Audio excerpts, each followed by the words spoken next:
Hey, how do you improvise a solo like this?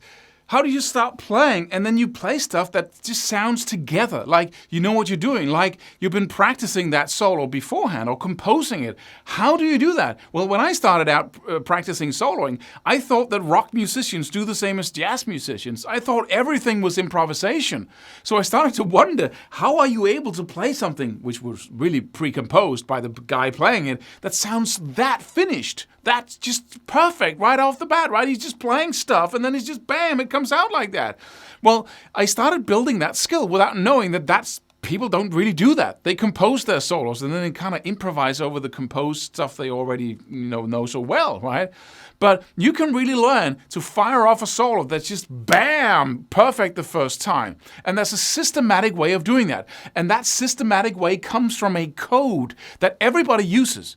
But most people, they just learn it intuitively, like learning a language. We don't learn the grammar and the rules and the verbs and we don't learn any of that. We just intuitively learn to speak by listening to other people speak. So the logic of the language just, it just gets into us and we can't really express how we do it.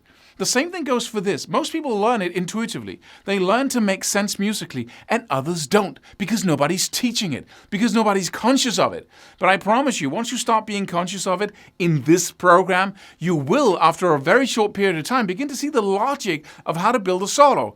And it's independent of your technical skills. If you can play a couple of notes in one scale shape, you can start to make musical sense, I promise you, and very rapidly. Because it's not that hard once you start practicing it with the jam tracks in this program and with the specific method I'm going to give you.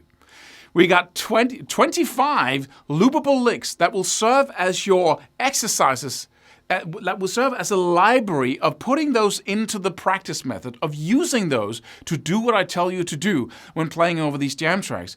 And you can take we got easy stuff, we got a little bit harder, we got the advanced stuff. If you take the easy stuff, you got one scale shape, and you put on the jam track, start doing the exercise, and you do that a little each day, I promise you, the whole impression, the whole image you have of what it takes to play cool solos is going to change after a couple of weeks. I promise you. So dive into this. It's important.